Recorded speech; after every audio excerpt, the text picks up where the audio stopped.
He is more than enough. So kung nakaka-need, go to Jesus. Because He is the only one who can satisfy your longing soul. Amen? So karon mga higala, nakoy hangyo sa tong tanan, palihog ta sa pagtindog, o kuhaon nato ang ato mga Biblia. Ablihan nato sa Psalm chapter 90. Psalm chapter 90. Magbasa ta dinhi sugod sa verse number 9 hangtod versikulo 12.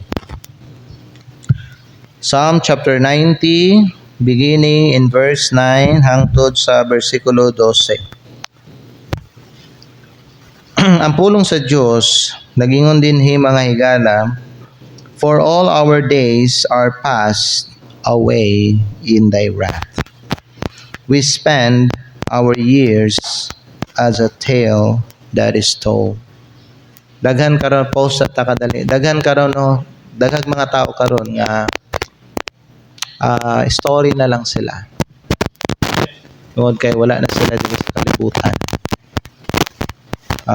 Kaganina nag-open ko sa akong Facebook and usa dito ka post mga higala, mga artista ba, mga celebrities ba nga matay karong tuiga. Daghan puday sila no. Nagsunod ba. Dati sikat kay to sila, ginadayig to sila sa mga tao, pero karon story na lang sila. And this is what the Bible also says about sa atong life mga igsoon. The Bible says, we spend our years as a tale that is told. All our days are passed away in thy wrath. Amen? Verse 10, the days of our years are 80 years and 10, that's 70, and if by reason of strength, they be 80 years. Kung maayo ka, muatiman si mong lawas, you are in good health, muabot kag taas-taas nga pangidaron. Yet is their strength, tanawa, labor and sorrow. So, mga igsoon, kung magkadugay po ka diri sa kalibutan, magkakuan po, the more magkahago, magkakapoy ang imong kinabuhi. The more ka mag-suffer kung magkadugay ka diri sa kalibutan. And the Bible says, for it is soon cut off and we fly away.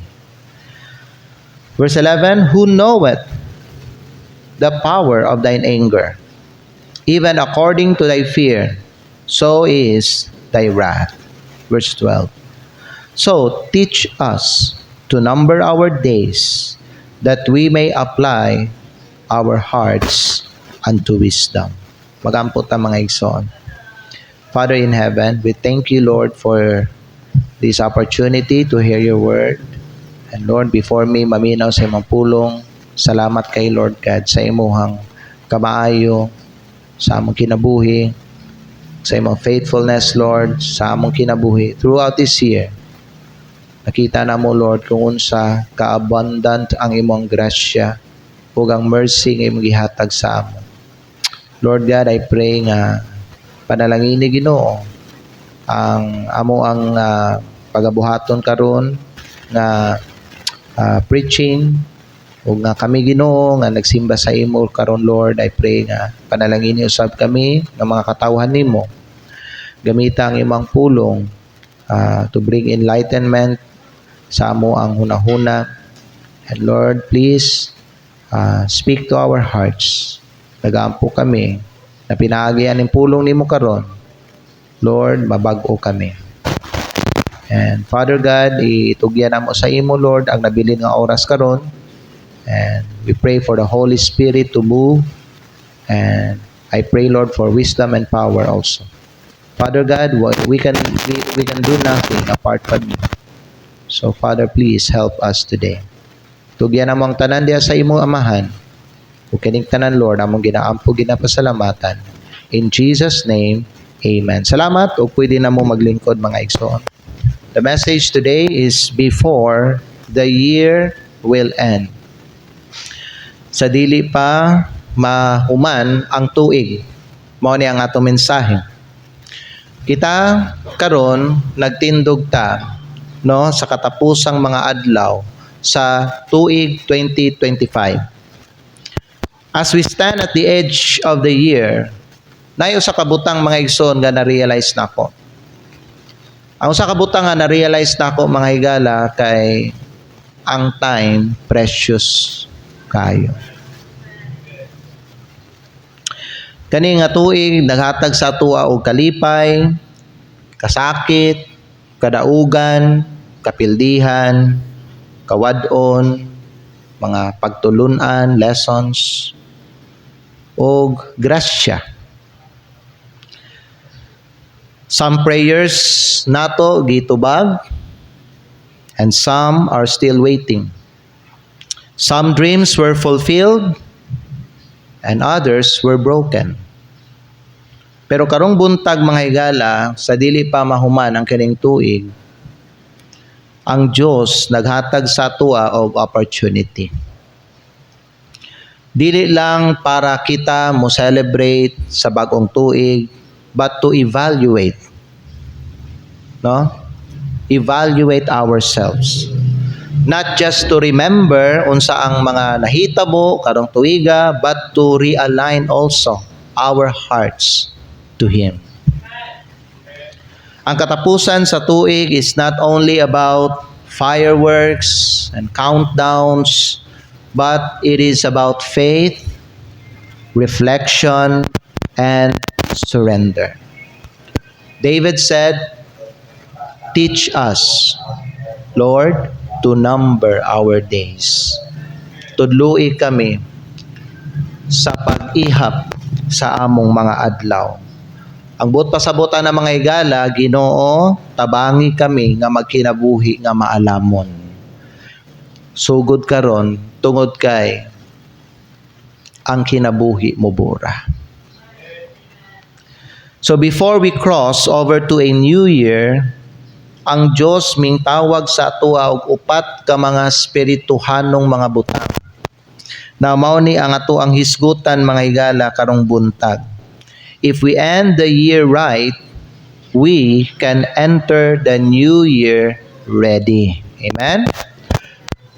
Kung sugda nato, kung tapuso nato ang tuig nga tama, then pwede nato masugdan ang bag-ong tuig. Pwede ta mosulod sa bag-ong nga tuig nga andam ta. So number 1, mao ni ang atong mga buhaton. Before the year will end, wala ko na kung time, simula pa sa puko. Kaya na ha? Ganahan ko aning timer na to.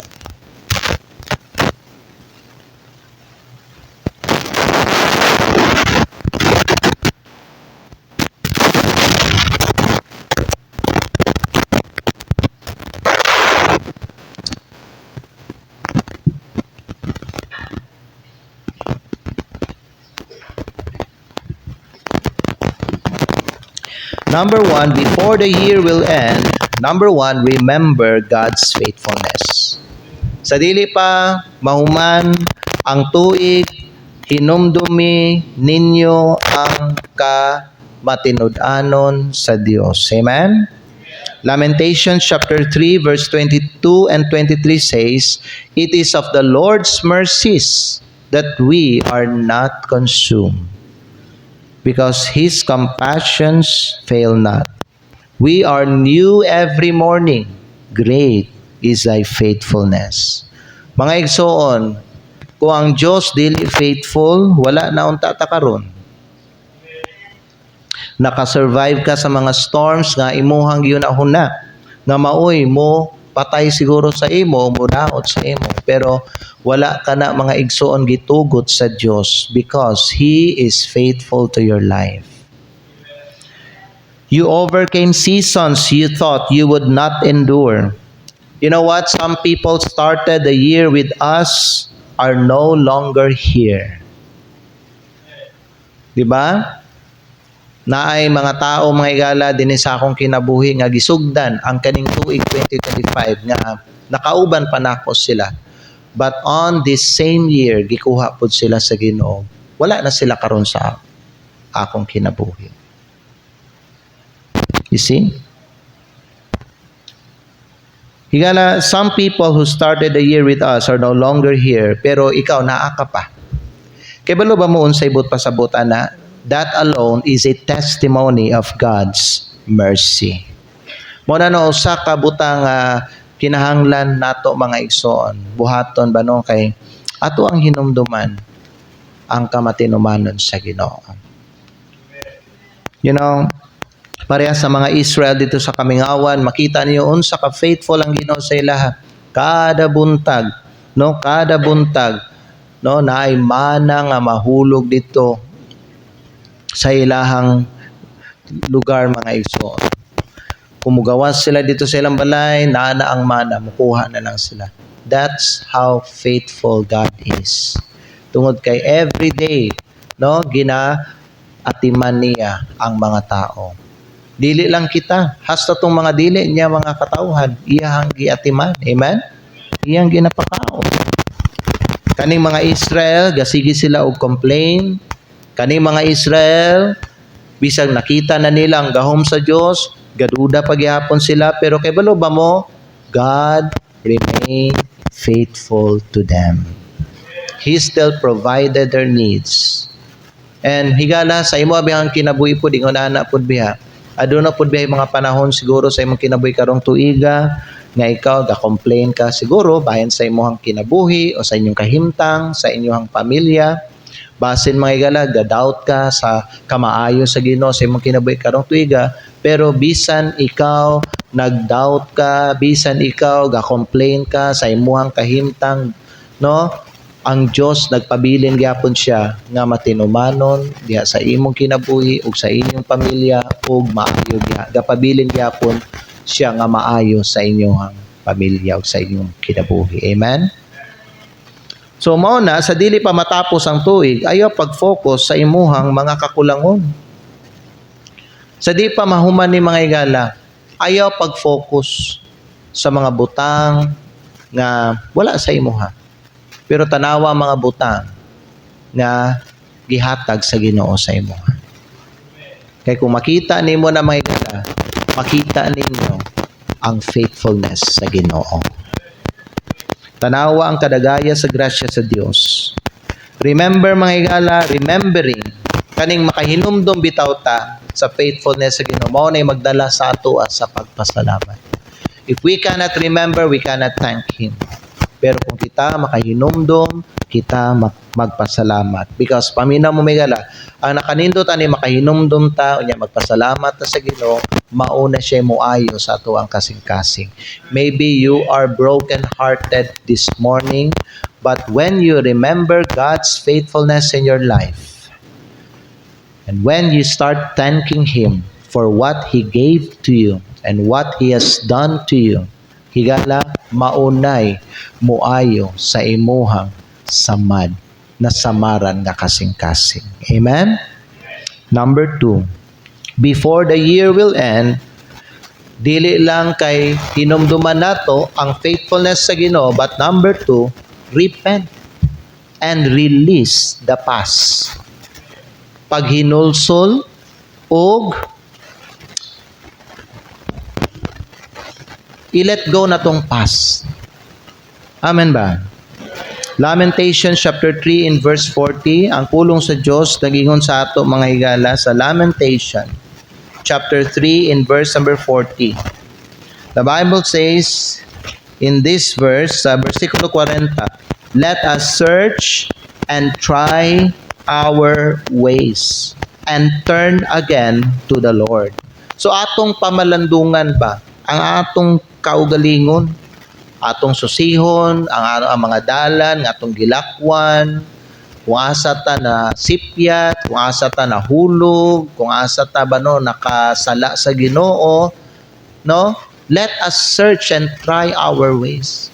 And when makita nato nga diha ta nagkamali, diha ko nahulog sa sala, the Bible says, and let us turn again to the Lord.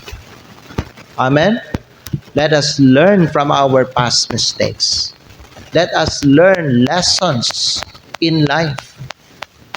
And kung kita mga higala, nasipyat ta, nagkabalita o nakasala ta mga higala, let us repent of those wrong deeds and let us return again to the Lord. Amen?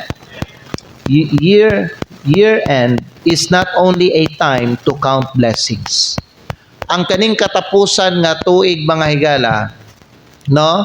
Dili lang ni siya panahon para muihap ta sa atong mga panalangin, pero panahon pud nato ni nga susihon nato ang atoang mga kasing-kasing.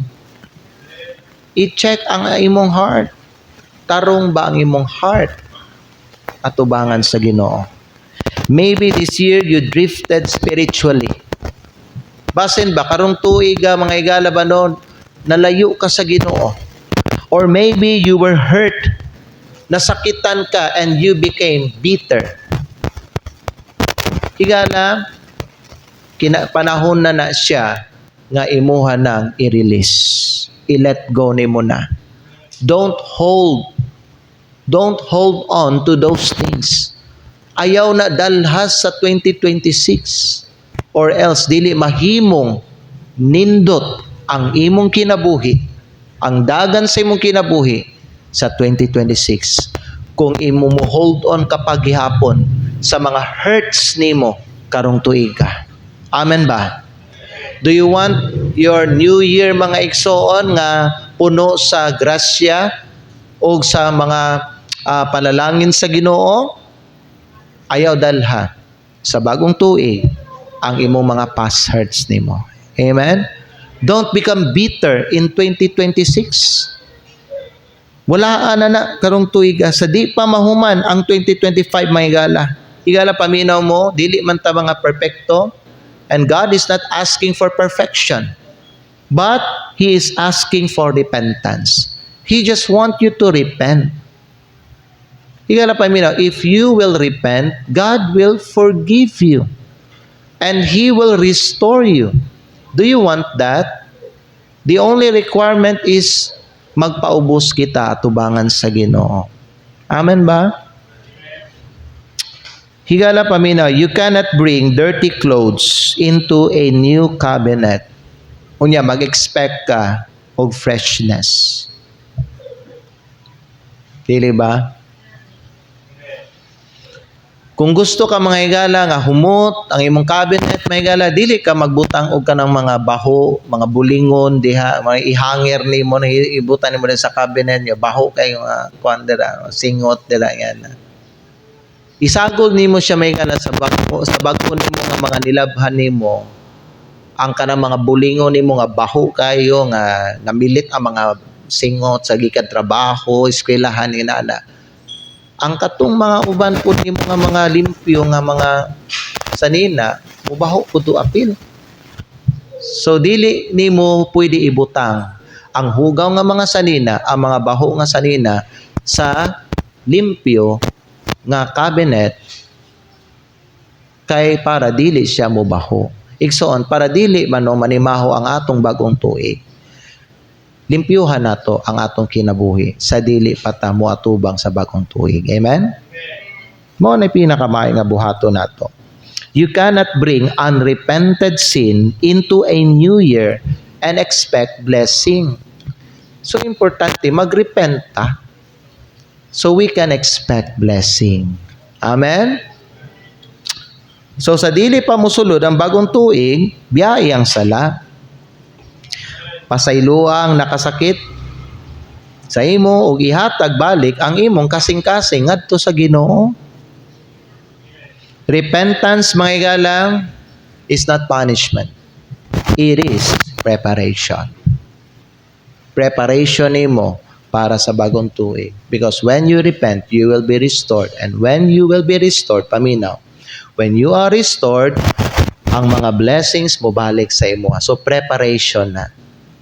Pero kung walay repentance, your life will be the same. Kung unsa ka karon, mo worse pa na pagka 2026 mga higala. And I pray nga unta dili gunana ang imuhang kinabuhi sa bagong tuig. Amen? Ikatulo. Second to the last point. Ikatulo, before the year will end, restore your love for God. Sa dili pa mo tapos ang tuig, ibalik, no? Ang imuhang gugma para sa Diyos. Gibasa na to kaganina sa Revelation chapter 2 verse 4 and 5. Basahon na to balik. Revelation chapter 2 verse 4 and verse 5. Ang pulong sa Diyos nagingon sa ato dinhi. Nevertheless, gingon ni Jesus, I have somewhat against thee, because thou hast left thy first love. Ang instruction ni Lord Jesus, na din sa verse 5, remember therefore from whence thou art fallen, and repent, and do the first works, or else I will come unto thee quickly, and will remove thy candlestick out of his place, except thou repent. Jesus said, thou hast left thy first love. Si Jesucristo, nag-istorya siya sa usa ka busy nga simbahan. Active, faithful, and serving, yet nagingon si Kristo, their love hath grown cold. Ang ilang gugma, nga ri sa ako, nabugnaw. Faithful sila serving, worshipful sila mga igala, worshiping sila pero ang ilang gugma ngadto sa Ginoo ba nabugnaw. Maybe ingunani ang condition sa imuhang kasing-kasing karong buntag. Basin karon gakanta gihapon ka but you don't love God anymore. Basin naga-serve yapon ka but your life is not surrendered already. Basin nagahatag yapon ka but you give, no? Out of obligation, out of duty na, not as a delight. Wala na gyud sa imong kasing-kasing. Murag murag ko na lang nimo ba, routine na lang nimo ng tithes offering. Pero wala nay kauban nga gugma diha. Higala sultihan ta mo, God wants more than your activity. Higala, dili lang gusto sa Diyos nga makita niya ang imuhang kalihukan diri sa simbahan, but He wants your affection. Ang gusto sa Ginoo imuhang heart nimo. Di ba? Bisag ikaw mga higala, mas malipay ka sa kanang tao nga nagtrabaho, nga naay kauban nga gugma, kaysa kanang nagtrabaho siya tungod kay maulyod ang iyahang responsibilidad.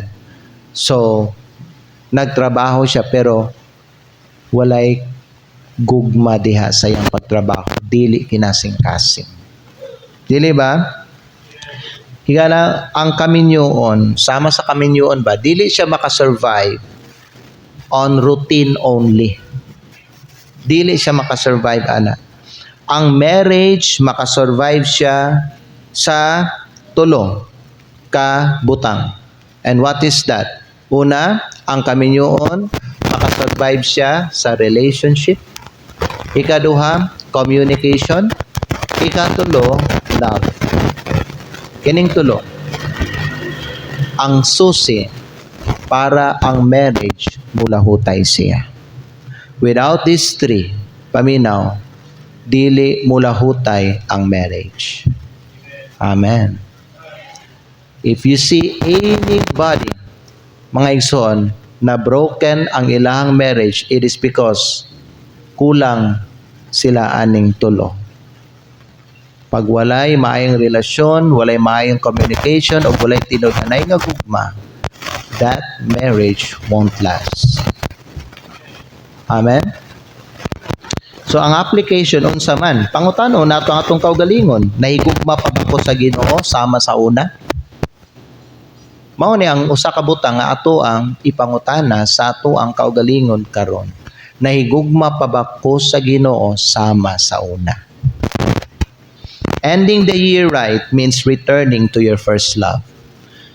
Ang pagtapos sa tuig may gala, no? nga tama, nagpasabot ana nga mubalik ka sa imuhang first love nimo. And that is Jesus Christ. Ikaw pa tugang katapusan. Number 1, before the year will end, remember God's faithfulness. Before the year will end, repent and release the past. Number 3, before the year will end, restore your love for God. Basin naka-realize ka ni karon nga imong love sa Ginoo ba murag wala na kaayoy kainit ba no? So karon may gala ibalik ang flame, ang kalayo. Amen. And then number 4, before the year will end, recommit your life to God. Proverbs 16 verse 3. Kung sa gingon sa Bible mga gala, Proverbs 16 verse 3, the Bible says, commit thy works unto the Lord. Amen? Recommit your life to the Lord. Daghang mga tao nga gusto sila nga panalanginan sa Dios, pero dili sila gusto sa direksyon sa Dios. If you want God's blessing, you need His direction. Because His direction is the only thing that can lead you to His blessing. Kung di mo sundon ang direction sa Diyos, dili nimo matultulan ang mga panalangin sa Ginoo. That's why His word says, trust in the Lord with all your heart and lean not unto thine own understanding. In all thy ways, acknowledge Him, and He shall direct thy paths. Amen? Importante may gala aron panalanginan tang tanan. Kanindot kitang tanan sabay-sabay nga panalanginan sa Ginoo. Amen? Pero kinahanglan ato ang pangayoon ang iyang direksyon. Kay kung di nato pangayoon iyang direksyon, di man nato makita ang mga panalangin. So importante sa atong kinabuhi, mga higala, aron na ay blessing, dapat natay commitment. Because blessings, paminaw, blessings follows commitment. Amen?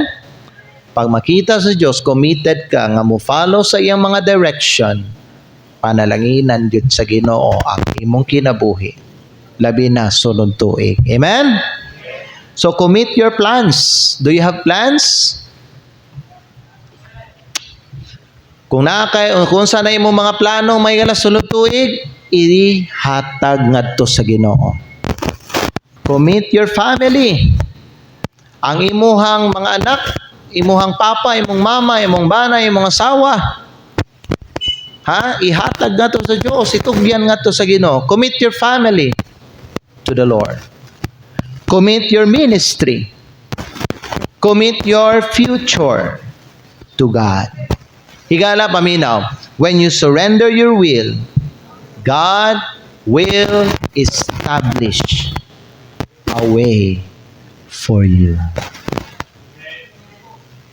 Mao na importante nga commit nato ang atong kaugalingon ngadto sa Ginoo.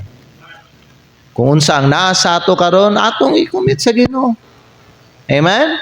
Lord, ikaw may naghatag ani Ginoo, ako puding itugyan sa imo, Lord.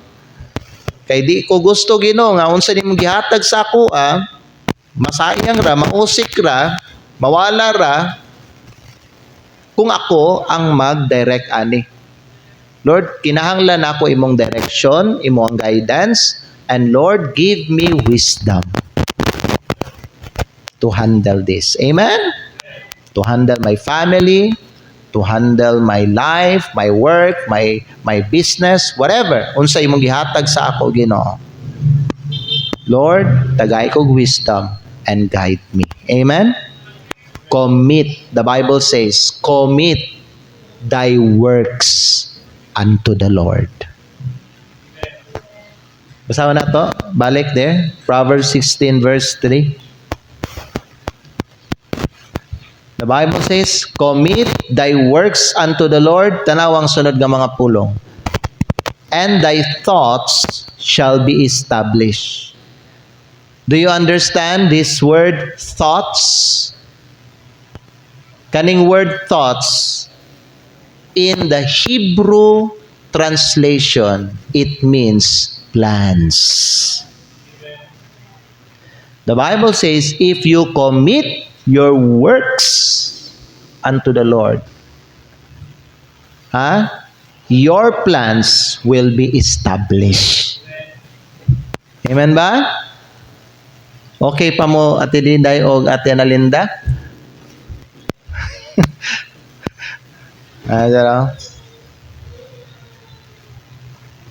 Si Ate Analinda gano'n?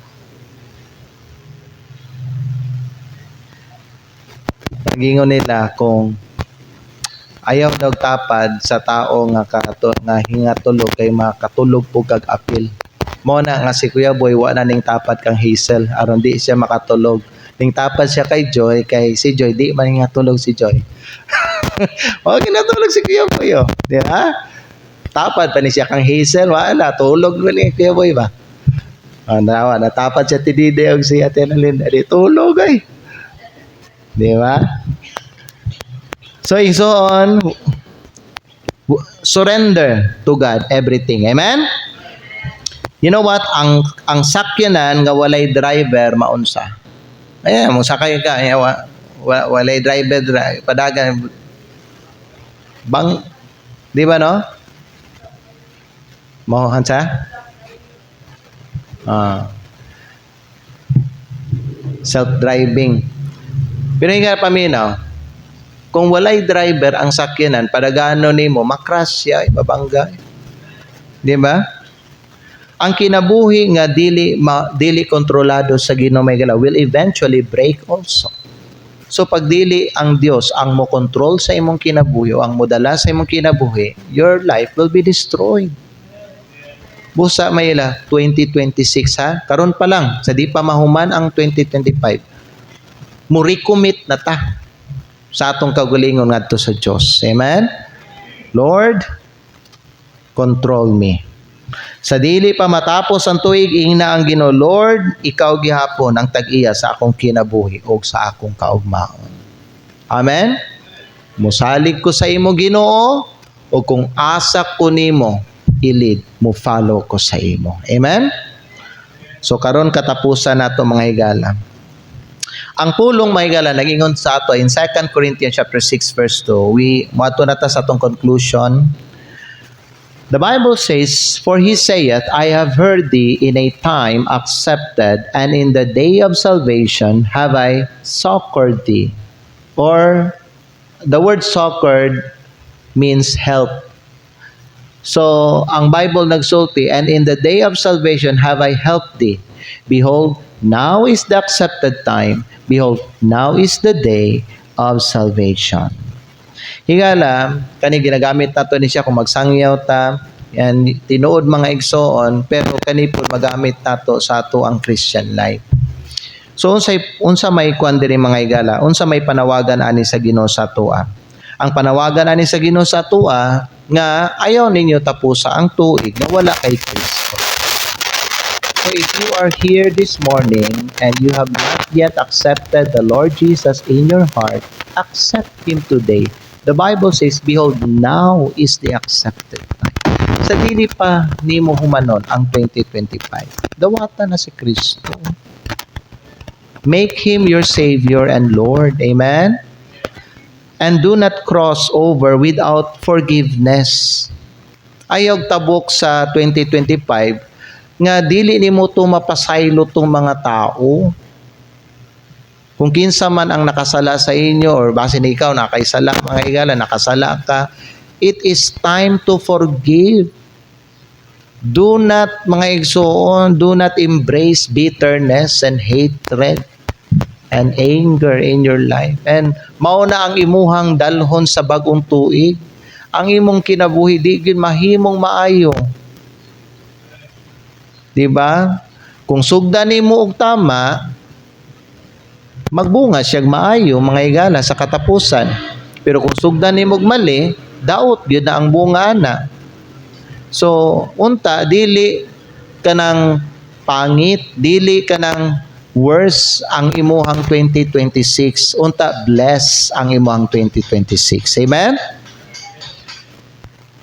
So do not end the year without Jesus, do not cross over without forgiveness, and do not start a new year without Christ being your Lord sa imuhang kinabuhi.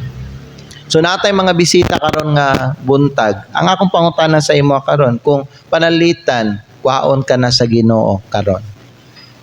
If this will be your last day or last year, my question for you is this: are you sure you will be with the Lord? Sigurado ka ba nga makauban nimo ang Ginoo? Sigurado ka ba nga dito ka sa langit magpuyo?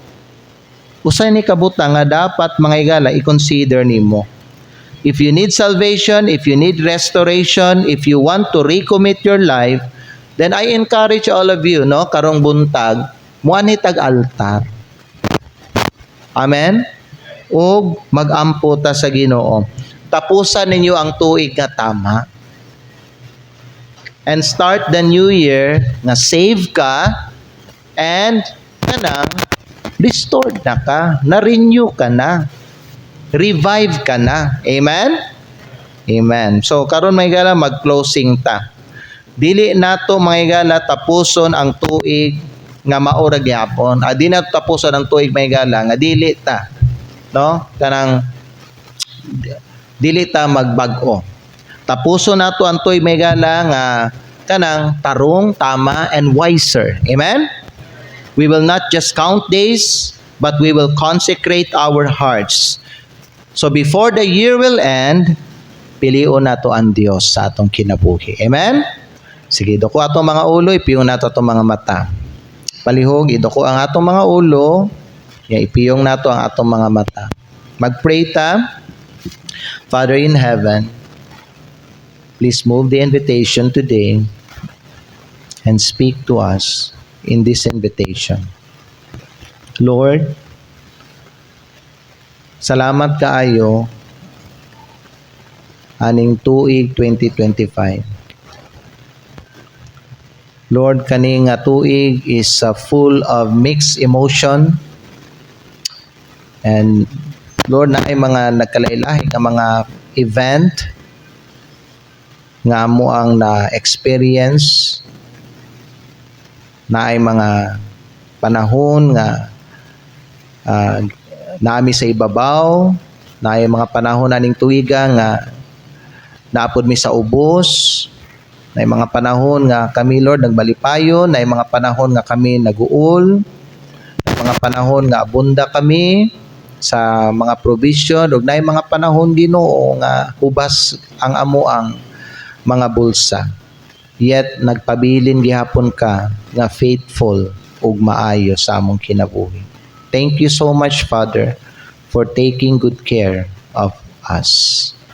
And Lord, karon Ginoo, as we stand at the edge of the year, dili namo tapuson ang tuig, dili namo Ginoo i-recommit ang among kinabuhi diha sa imo. We want to start our year right in 2026. And so Lord, gusto na mo tapuson ang tuig Ginoo nga himayaon ka namo, ipataas ka namo, pasalamatan ka namo, ug amo ang i-commit ang among kinabuhi balik sa imo. Lord, kung aduna kay nakita nga mga sala sa among kinabuhi, nga basin Ginoo, maoy hinungdan, nga naluya ang mga uban, o na mga uban, Lord,